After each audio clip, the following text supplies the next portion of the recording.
નમસ્કાર દર્શક મિત્રો, હું છું રૂપલ લુણીચિયા. સંપૂર્ણ ન્યૂઝમાં આપનું સ્વાગત છે.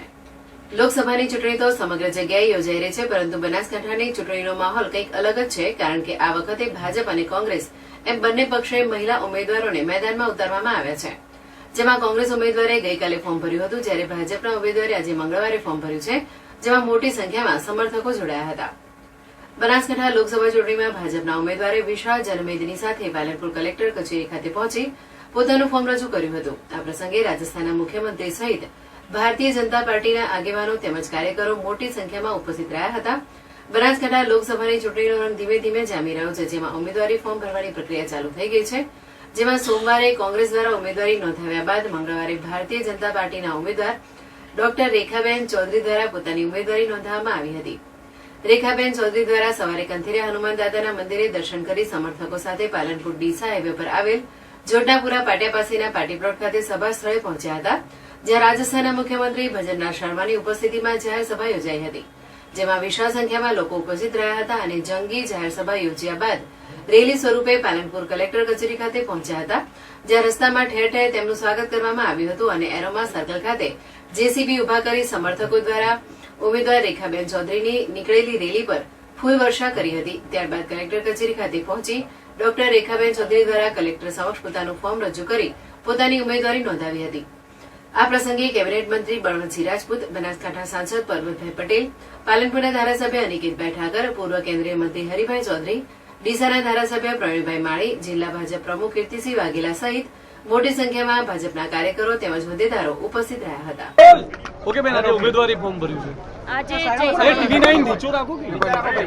આજે ચૈત્રી નવરાત્રીની આઠમના શુભ દિવસે મેં ભારતીય જનતા પાર્ટીના બનાસકાંઠાના લોકસભા ઉમેદવાર તરીકે ઉમેદવારી પત્ર ભર્યું છે અને મને આ ઉમેદવારી પત્ર ભરાવવા માટે રાજસ્થાનના આદરણીય મુખ્યમંત્રી શ્રી ભજનલાલ શર્મા સાહેબ, આપણા ગુજરાતના કેબિનેટ મિનિસ્ટર શ્રી બળવંતસિંહ રાજપૂત સાહેબ, જિલ્લા ભાજપના પ્રમુખ શ્રી કીર્તિસિંહ વાઘેલા સાહેબ, વર્તમાન સાંસદ શ્રી પરબતભાઈ પટેલ સાહેબ, પૂર્વ સાંસદ શ્રી હરિભાઈ પટેલ સાહેબ, હરિભાઈ ચૌધરી સાહેબ તથા ઠાકોર સમાજના આગેવાન અને ધારાસભ્ય એવા અલ્પેશજી ઠાકોર સાહેબ ઉપસ્થિત રહ્યા હતા અને બનાસકાંઠાના જિલ્લાના વંદનીય આગેવાનો પણ મારી જોડે મારા સમર્થનમાં હતા.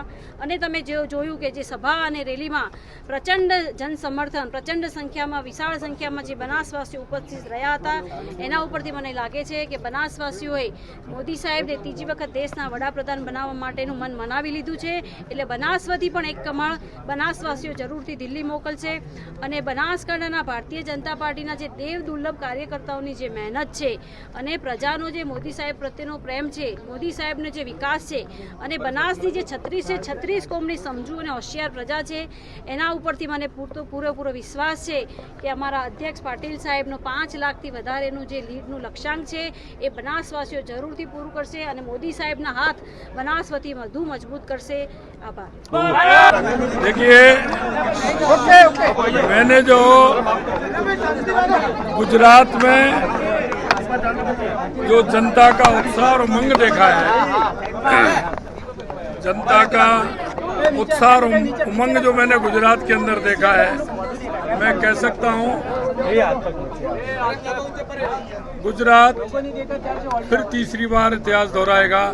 26 में से 26 सीट आएंगी, राजस्थान में से 25 की 25 सीट आएंगी, लेकिन अब की बार मार्जिन बहुत बड़ा होगा, बहुत बड़ा मार्जिन होगा और देश के अंदर अब की बार 400 पार बहुत बड़े बहुमत के साथ हमारे देश के यशस्वी प्रधानमंत्री नरेंद्र मोदी जी तीसरी बार प्रधानमंत्री की शपथ लेंगे.